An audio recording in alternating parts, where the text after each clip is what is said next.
읽은 말씀을 가지고 나눌 말씀의 제목은 도망쳐야 산다, 도망치면 산다입니다. 우리가 지난주에 말씀을 나누면서 게롯 김함에서 여호와의 뜻을 물어서 말씀대로 하겠다 했던 사람들이 끝내 순종하지 않기로 결정했다는 이야기를 나누었습니다. 순종하지 않기로 한 거지요. 근데 순종하지 않기로 한 사람이라고 해도 그저 그냥 나는 싫다라고 말하는 것은 아닙니다. 나름대로 핑계가 있고 나름대로 순종하지 않을 수밖에 없었던 여러 가지 이유들이 있지요. 순종하지 않기로 한 사람들이 순종하지 않기로 결정했던 근거들을 나열합니다. 43장 2절 말씀 3절까지 같이 읽어보겠습니다. 순종하지 않기로 했던 사람들의 말입니다. 시작. 호사야의 아들 아사랴와 가레아의 아들 요하난과 모든 오만한 자가 예레미야에게 말하기를 내가 거짓을 말하는도다. 우리 하나님 여호와께서 너희는 애굽에서 살려고 그리로 가지 말라고 너를 보내어 말하게 하지 아니하셨느니라. 이는 네리야의 아들 바룩이 너를 부추겨서 우리를 대적하여 갈대아 사람의 손에 넘겨 죽이며 바벨론으로 붙잡아 가게 하려 함이라. 아멘.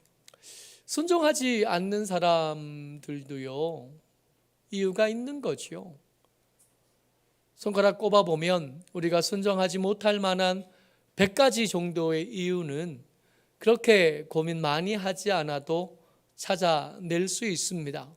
이 순종하지 않기로 결정한 사람들의 첫 번째 이유가 뭐냐면 이건 거짓말일 거다라는 거예요. 감히 하나님께서 거짓말을 하셨다라고는 말하지 않습니다. 그래도 순종을 논할 정도가 되려면 하나님을 모르지는 않는 겁니다. 그래도 순종을 말하고 순종할 거냐 불순종할 거냐 이 정도 이야기를 나눌 정도가 되려면 적어도 우리쯤은 돼야 되거든요. 하나님의 말씀을 알아야 순종할 건지 말 건지 선택하는 것도 되는 거잖아요. 적어도 선택의 기로에 설 줄은 안 사람들인 겁니다. 이쯤 되면 하나님을 대하여 함부로 말하지는 않아요. 함부로 하나님을 향하여 거짓말하는 분이다 이렇게 말은 하지 않습니다. 그런데 하나님은 그러실 수 없지만 예레미야는 다르지 않아요? 선지자 예레미야는 거짓말할 수도 있지 않겠습니까? 선지자 예레미야가 그 말씀을 들을 때 혹시 잘못 들을 수는 있지 않겠어요? 선지자라고는 해도 우리와 똑같은 성정에 똑같은 사람이잖아요. 똑같은 밥 먹고 똑같은 시간을 보내며 똑같이 피곤한 사람들 아니겠어요? 때때로 성경을 읽다 보면 거짓 선지자들 이야기 자주 등장하고 바울의 편지에 보면 자주 거짓 선지자들의 폐해를 막기 위해서 몸부림치는 바울의 이야기를 얼마든지 들을 수 있는 것을 보면 예레미야가 들은 말씀을 그대로 전한 게 아니라 자기의 생각과 자기의 주의와 자기의 철학을 더해서 말한 것 아니겠나. 근데 이 말을 해놓고 보니까 그렇게 힘이 없어요. 왜냐하면 이들이 지금 망했잖아요. 20년 넘도록 이 선지자 예레미야가 이대로 살면 망한다고 계속해서 말해왔던 거예요. 예레미야 말이 거짓말이 아니었다는 걸 그들의 피난민이 된 처지를 보면 확연하게 알 수 있는 거예요. 이건 틀림없는 사실인 겁니다. 하나님께서 그에게 말씀하신 것이 맞고 이 선지자가 그의 말씀을 가감없이 전했던 것도 맞습니다. 돌아보면 이 말씀을 전하기 위해서 예레미야는 때때로 목숨을 걸어야 했었고 갇혔어야 했었고 진흙구덩이에 빠져서 죽을 위기에 빠졌어야 했습니다. 스스로 올라올 힘이 없어서 누군가 건져줘야 살아날 만큼 피폐해지기도 했던 사람이 예레미야입니다. 그러니까 예레미야의 말이 거짓말이다 이렇게 말하고 나니까 그들의 마음이 시원하지 않아요. 그래서 두 번째 이유를 찾아냅니다. 서기관 바룩이요, 예레미야의 글을 대필했던 사람입니다. 예레미야는 그렇지 않을 수 있지만 바룩은 예레미야 수준은 아니잖아요. 바룩은 예레미야만큼은 아니거든요.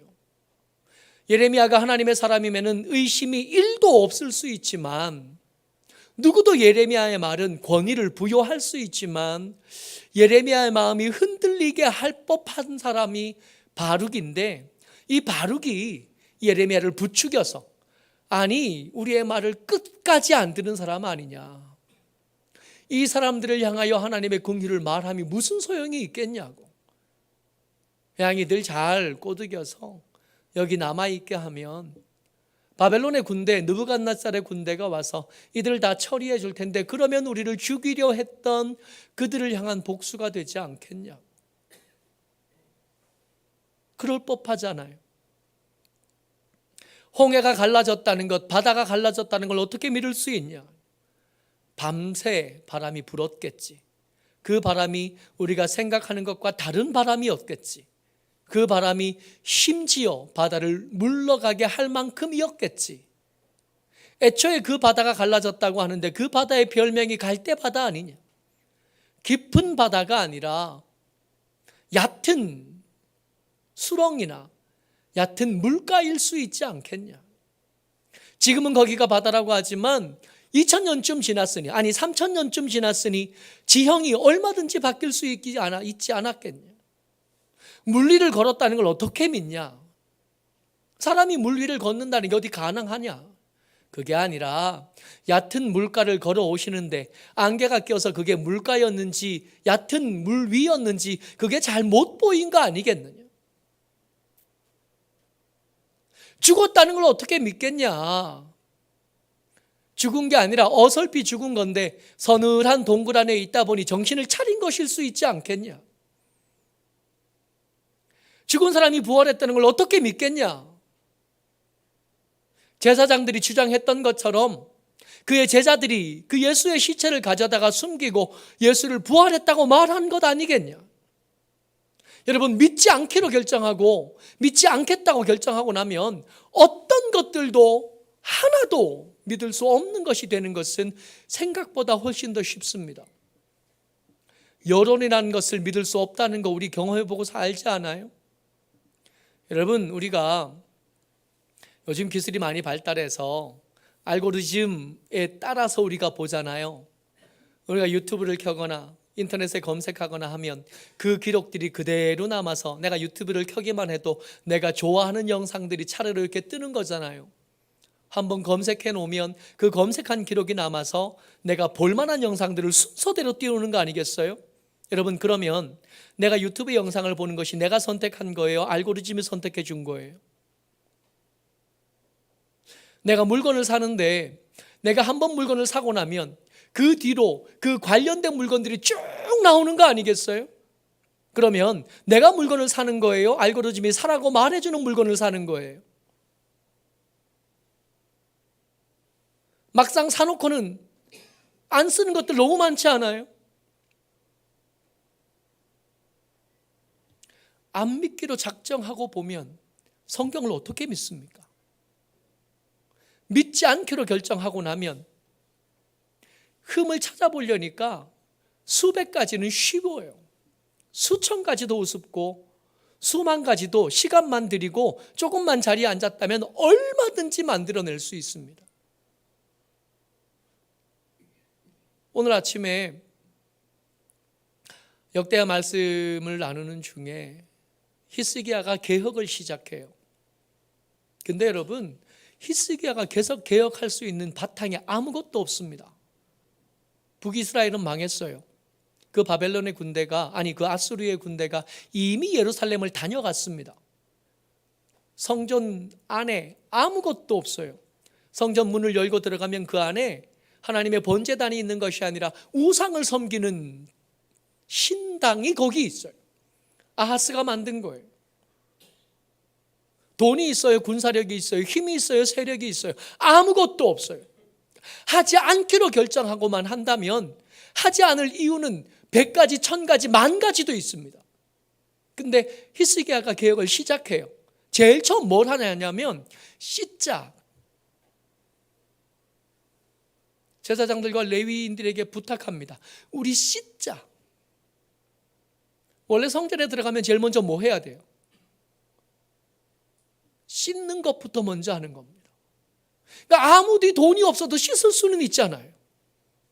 아무것도 할 수 없다 그러지만 돌아보니까 씻을 수 있었어요. 그걸 씻자 그러고 보니까 씻자고 함께 나온 제사장들이, 레위인들이 지파들마다, 가문들마다 한 명도 안 빠지고 다 왔더라니까요. 하지 않으려고 하면 하지 않을 수 있습니다. 얼마든지 하지 않을 수 있습니다. 그러나 하려고 보니까 할 수 있는 것들이 있더라는 거예요. 우리가 매번 핑계합니다. 하지 않을 핑계를 찾습니다. 기도할 수 없는 핑계, 믿음을 유지할 수 없는 핑계, 예배할 수 없는 핑계, 성경을 읽을 수 없는 핑계, 온갖 핑계를 찾다 보니까 아무것도 못하고 작년과 같은 오늘, 아니 작년보다 못한 오늘을 계속 살아가는 거 아니겠어요? 할 수 있는 거 찾아봐야죠. 씻을 수는 있잖아요. 여호와께 성결, 그러고 성전 안에 들어가는데 그거는 할 수 있잖아요. 빗자루 들고 청소는 시작할 수 있잖아요. 이렇게 안 될 만한 핑계들을 기어코 찬란한 백성들이 애굽으로 갑니다. 애굽으로 갈 때 그렇게 원하는 말을 전해주지 않던 예레미야로 데리고 가요. 서기관 바룩도 데려갑니다. 물론 그들의 말을 들을 생각은 없지만 선지자와 함께하면 심정적인 안정감이, 서기관 바룩과 함께 가면 그래도 말을 듣지는 않겠지만 없는 것보다는 100번 나은 사람이요, 더 많이 배운 사람이고 또 오랫동안 훈련된 사람이니 필요한 구석이 있을지도 모릅니다. 그래서 예레미야와 바룩까지 끌고 피난민들이 애굽으로 합니다. 그리고 예레미야 성경은 애굽에서 이들이 정착했던 그 도시들 이름을 하나하나 열거해 줘요. 44장 1절 말씀입니다. 같이요, 시작.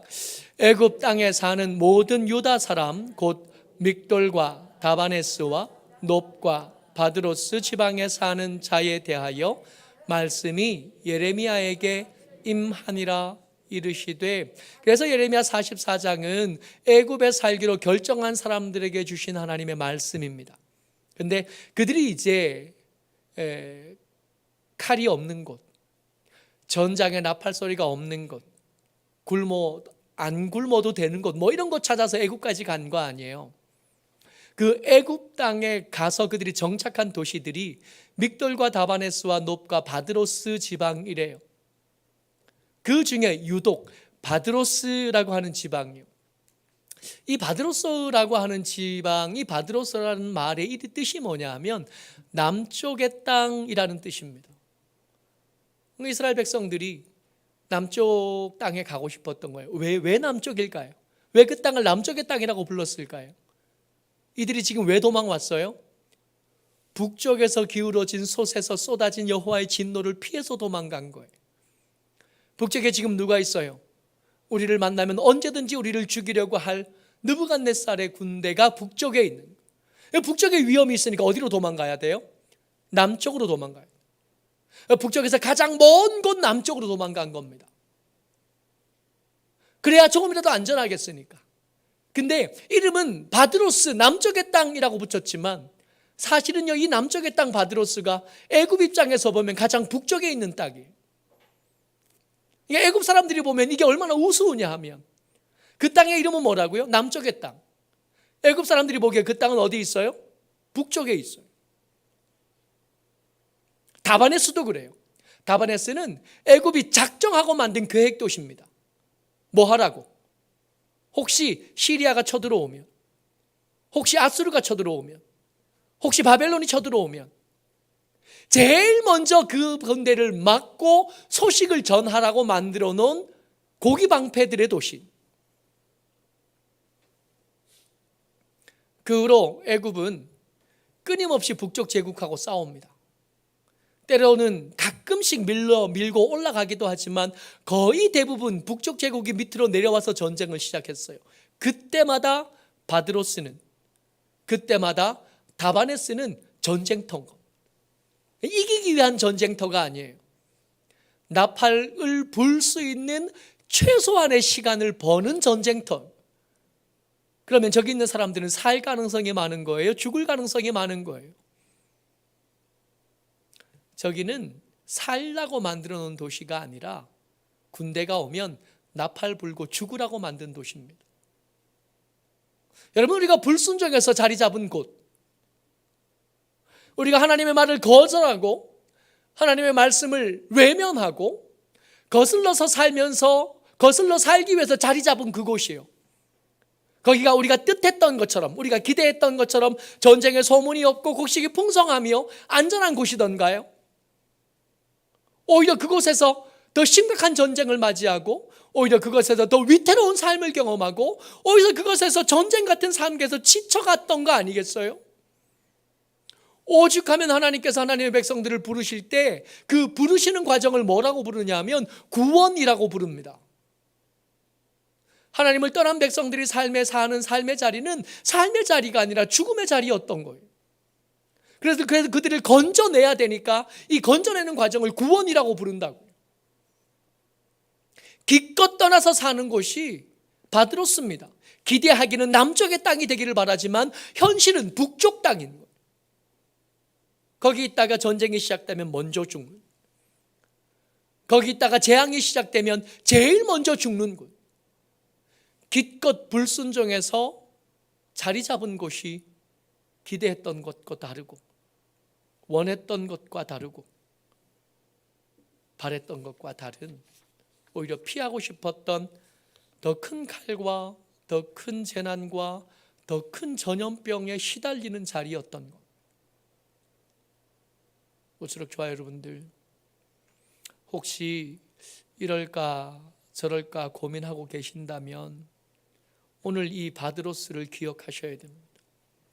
기대하기는 남쪽 땅이 되기를 바랐지만 실상은 북쪽 땅일 수밖에 없었던 그 바드로스를 기억하시기를 주의 이름으로 축복합니다. 이게 44장은 그렇게 고집하면서 남쪽 땅이라고 부르는 북쪽 땅에 사는 백성들에게 하나님께서 하신 말씀이에요. 하나님께서 그들에게 말씀하십니다. 그러니까 그들에게 칼을 말씀하시는 거고, 그들에게 기근을 말씀하시는 거고, 그들에게 재앙을 말씀하시는 겁니다. 근데 틀림이 분노에 가득 차신 말씀이 맞아요. 징계를 말씀하시는 말씀이 맞는데 그들에게 말씀하시는 중에 그 말씀을 어떻게 시작하냐 하면 44장 7절 말씀 한번 읽어보겠습니다.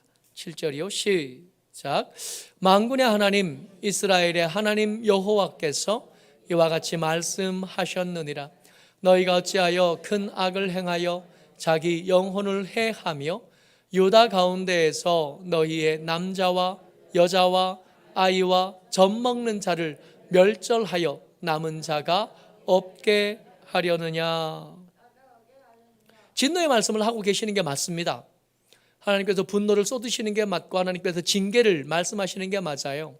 근데 이렇게 진노와 징계를 말씀하시면서 하나님이 당신을 뭐라고 부르냐 하면 나는 만군의 여호와인데 이스라엘의 하나님 여호와시래요.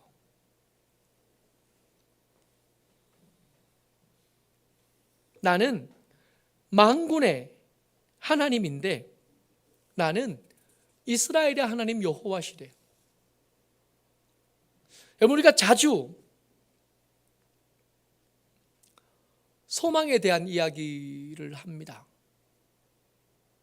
앞으로 주식 가격이 오를 게 소망, 앞으로 아파트 가격이 오를 게 소망, 취직이 잘 될 게 소망, 좋은 남자를 만날 게 소망이고 좋은 여자를 만날 게 소망. 과연 그런가 말입니다. 진짜 소망은 그런 게 아닙니다. 나는 그를 포기했지만 그가 나를 포기하지 않아서 계속 붙잡아 주심, 여기서 우리는 소망을 찾는 겁니다. 이스라엘 백성들은 하나님을 놨습니다. 게르킴함에서 예레미야의 말을 들을 때 그거 거짓말이라고 할 때 그 언약 관계는 이미 끊어진 겁니다. 네리야의 아들 바룩의 부추김을 받아서 저가 복수하는 마음으로 말을 한 거다, 그렇게 말할 때 이미 관계는 끊어진 겁니다. 하나님은 이스라엘 백성들을 향해 나는 네 하나님이다 그러지만 백성들은 하나님을 향해 당신은 내 하나님이 아닙니다 말하는. 근데 이게 얼마나 구체적으로 말하냐 하면 44장 17절 한번 보셔요. 17절부터 18절까지 좀 길지만 같이 읽습니다. 17절부터 18절까지 같이 읽습니다. 시작. 우리 입에서 낸 모든 말을 반드시 실행하여 우리가 본래 하던 것 곧 우리와 우리 선조와 우리 왕들과 우리 고관들이 유다 성읍들과 예루살렘 거리에서 하던 대로 하늘의 여왕에게 분향하고 그 앞에 전제를 드리리라. 그때에는 우리가 먹을 것이 풍부하여 복을 받고 재난을 당하지 아니하였더니 우리가 하늘의 여왕에게 분향하고 그 앞에 전제를 드리던 것을 패한 후부터는 모든 것이 궁핍하고 칼과 기근에 멸망을 당하였느니라 하며. 아멘. 애굽에 살기로 결정한 사람들이 지금 무슨 얘기를 하고 있는지 알아들으셨어요?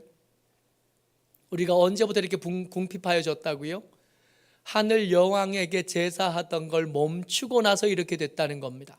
구체적으로 언제를 생각하는 거냐 하면 요시야 임금이 종교를 개혁하고 성전을 깨끗하게 하던 그때 일을 떠올리면서 하는 얘기예요.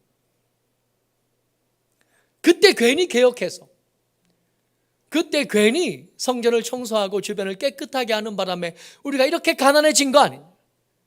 차라리 그때 하나님을 선택하지 않고 여전히 그 조상들이 했던 것처럼 하늘 여왕을 여전히 경배하고 그에게 제사하고 그에게 분향했더라면 우리 계속 부자였을 거고 계속 괜찮았을 거라고 생각하는 겁니다. 여러분, 이런 말을 우리가 언제 한번 들었었냐 하면 애굽에서 출발해서 광야에서 그 백성들이 그랬습니다. 차라리 여기서 죽을 것 같으면 그냥 그때 노예로 살긴 했지만 1년에 한 번쯤 파라오 생일 때 고기 얻어먹었을 때 그때가 낫지 않았냐. 그때 먹었던 부추도 기억나고 그때 먹었던 마늘도 기억나는데 그때가 더 좋지 않았냐. 여기에 우리가 묘지 자리가 없어서, 애굽에 묘지 자리가 없어서 우리를 여기까지 데리고 왔나 말하던 그때 백성들의 했던 말들과 똑 닮은 말들을 하는 겁니다. 하나님께서 그렇게 기뻐하셨던 당신의 영광이 드러나고 당신의 영광과 능력을 증거할 수 있었던 곳, 일하지 않아도 먹을 것을 먹을 수 있었고 그들이 파지 않고 짓지 않는 집과 우물을 소유할 수 있었던 그거 다 까먹은 거예요. 하나님께서 주신 은혜가 없었냐? 아니요. 은혜가 있었지만 그것은 다 잊어먹었어요. 뭐만 남았어요? 하나님께서 우리를 치셨던 거, 그 이유를 살펴보면 다 내가 잘못한 거였는데 그건 다 잊어먹었어요. 뭐만 남았어요? 아빠가 날 때렸어. 엄마가 나 뭐라고 했어. 이것만 남.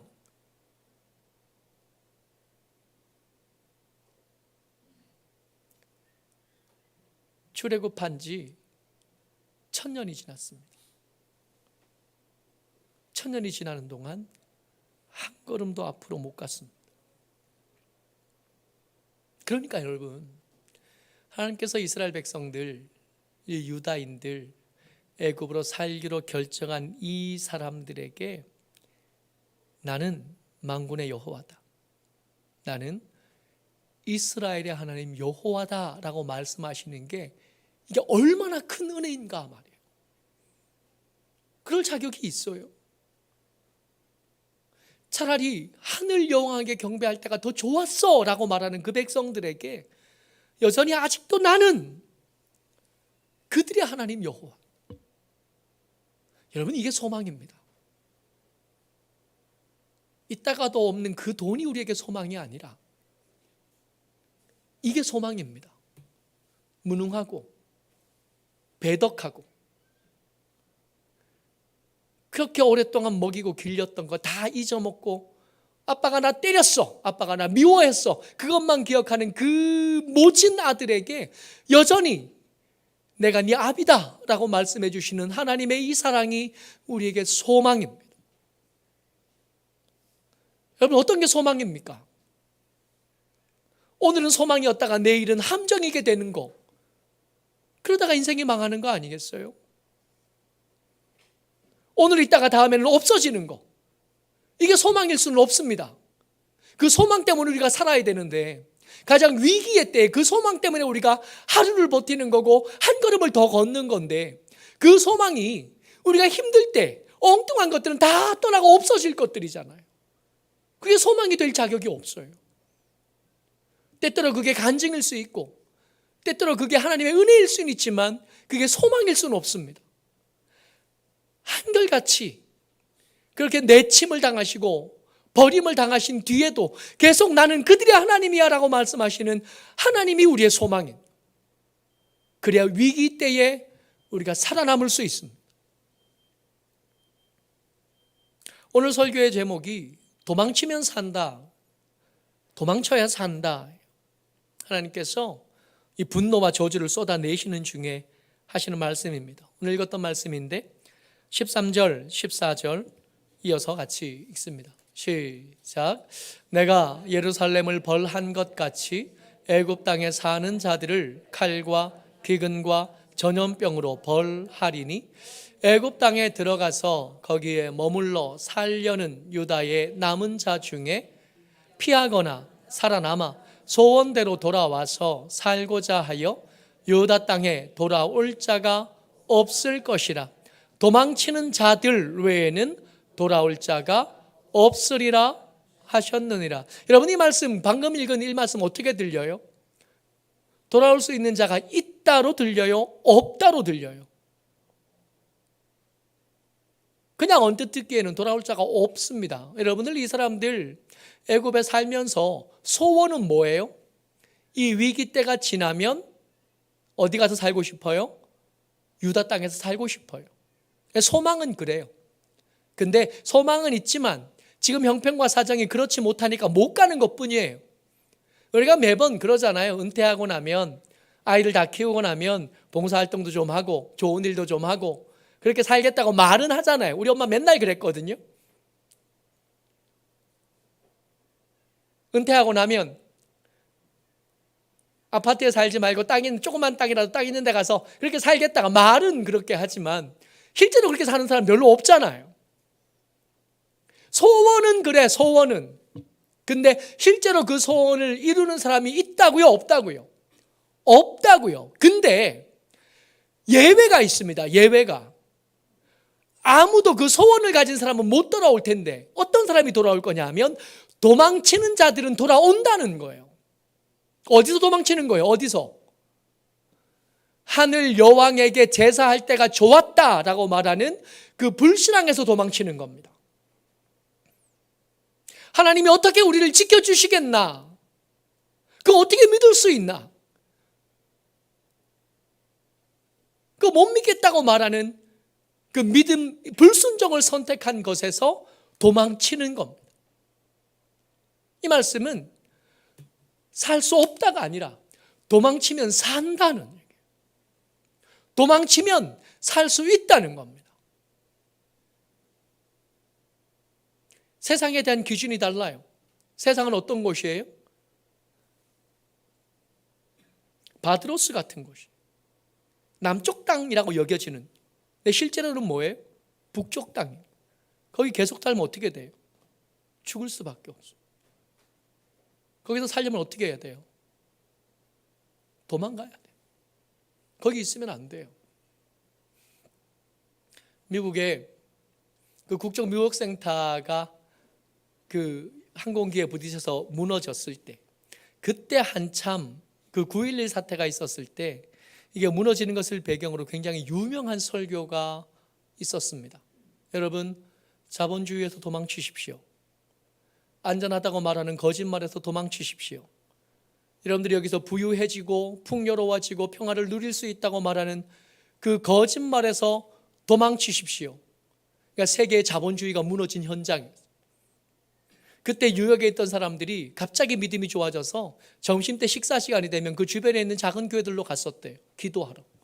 그때 들었던 설교가 그런 설교였습니다. 도망쳐야 산다. 여기 물들어 있으면 안 된다. 여기가 남쪽 땅이라는 거짓말에서 도망치지 않으면 죽는다. 여러분, 도망쳐야 삽니다. 정말 감사한 것은 도망치면 살 수 있다는 겁니다. 아직 기회가 없지 않고 아직 기회가 있다 말씀하시고, 도망치는 사람들과 하나님 함께 하시겠다고, 아직 내가 너희들의 하나님이라고 말씀해 주고 계신다는 겁니다. 그러니 괜찮다 말씀하지 마시고 내 삶의 형편을 돌아보고, 혹시 내가 이 바드로스, 우리의 기대하기로 남쪽 땅에 살고 있다면 실상을 보셔야 돼요. 여기 북쪽 땅입니다. 사는 땅이 아니라 죽는 땅인 겁니다. 믿음 없이 사는 곳 어디든 다 바드로스입니다. 불순종하며 사는 땅, 그것이 어디든 전부 다 바드로스입니다. 북쪽 땅입니다. 거기서 살 수 없습니다. 믿음을 향하여 걸어 나오셔야 돼요. 하나님의 내미신 손을 붙잡고 불신의 땅에서 걸어 나와야 돼요. 그래야 삽니다. 기도하겠습니다.